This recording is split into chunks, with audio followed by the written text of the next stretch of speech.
Okay, YouTube. This is the follow-up for the AU, the DXY, and the UCAD. Okay, so previously we were looking for the schematic that I had up in here. I had the low, the low that put in the high right here. So what price did was, here we go. Let me pull out the fib, which is right here.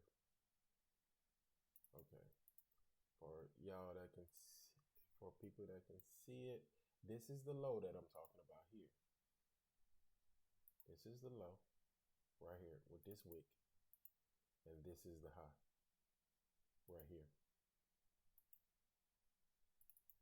So when this low was broken, I know price wanted to go lower, right? You can go look at the previous video and see that price began to go lower. We waited on a pullback. Pullback came, and we started traveling lower, right? We broke past this fair value gap, which I said, okay, it's time to take profits. And then we started pulling back. Price wanted to come farther and go to the 70%, which is the green right here. Price came to the 70 and it melted. It came all the way down to this fair value gap, which is here. I'm going to delete some of this here. It came to this fair value gap right here.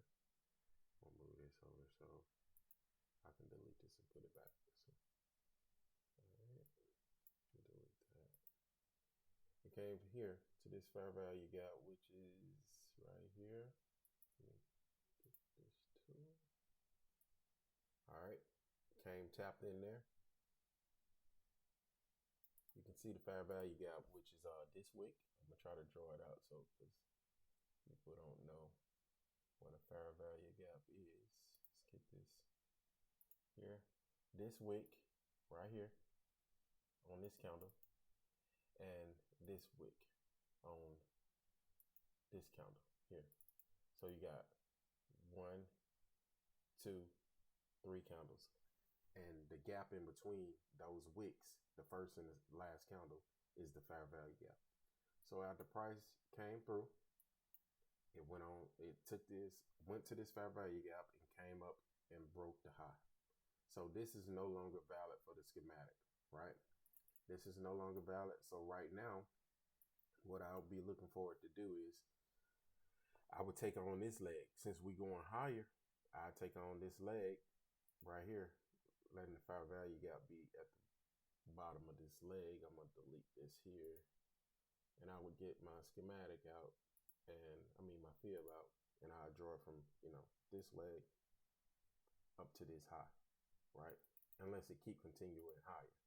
All right, so price could come here, price could come down in the 70 or whatever. Our price can go and do us come all the way down to the 50. It can come all the way down to the 50 of the larger leg, which is from this low to this high, right?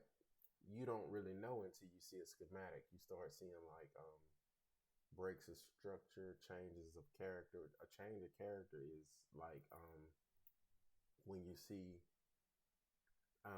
the high that put in the low on this accumulation being broken.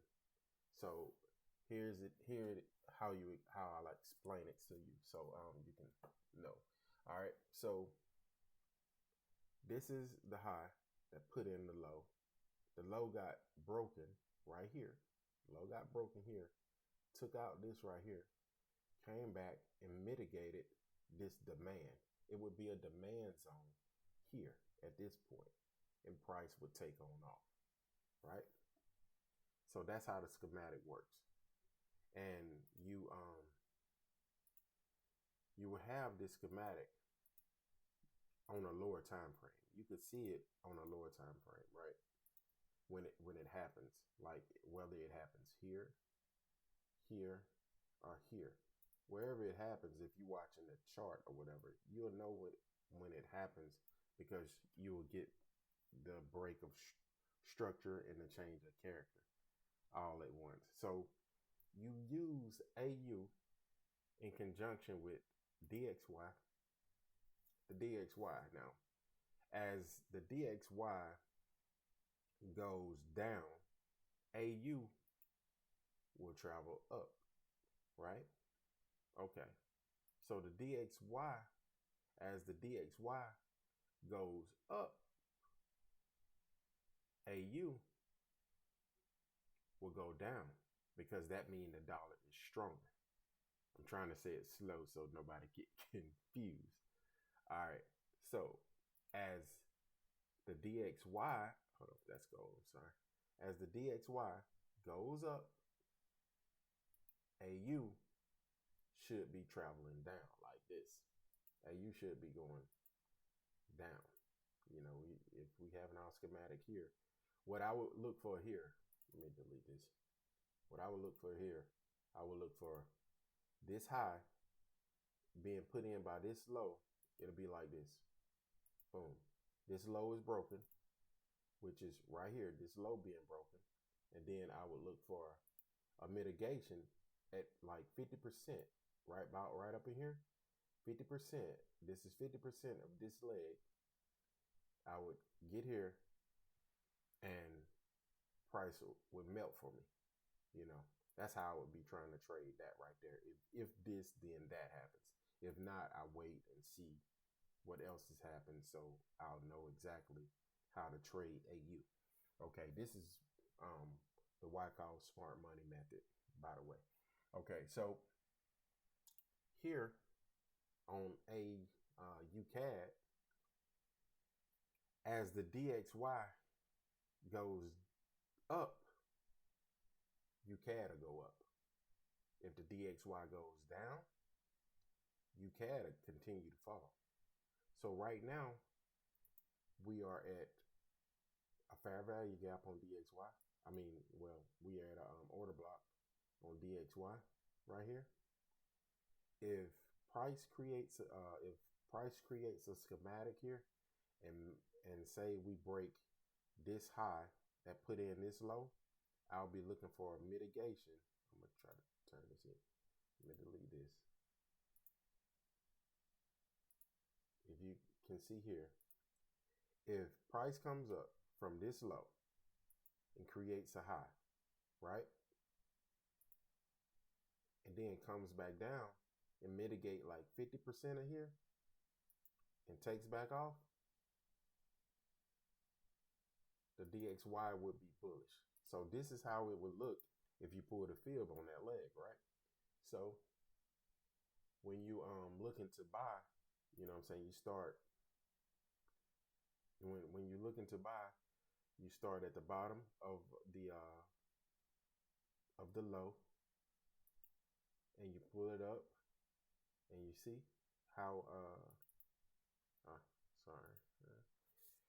you see how price come, you get to like around the 50, 60, 61.8 and takes off and goes into, you know, starts to be bullish. So you use that in conjunction with what it's doing on the UCAD. And that's the video, man. So I gotta go. It's about 10 minutes now. So yeah, this is the follow-up. I caught UCAD on the turnaround. I didn't get it here, but I got it here. That was like 50%. If I pulled field right here, that's 50% right there from this high to this low. Caught that and started melting. I'm still in this trade, by the way. I'm not looking for DXY to turn around. But yeah, that's the video. Like and subscribe. Thanks.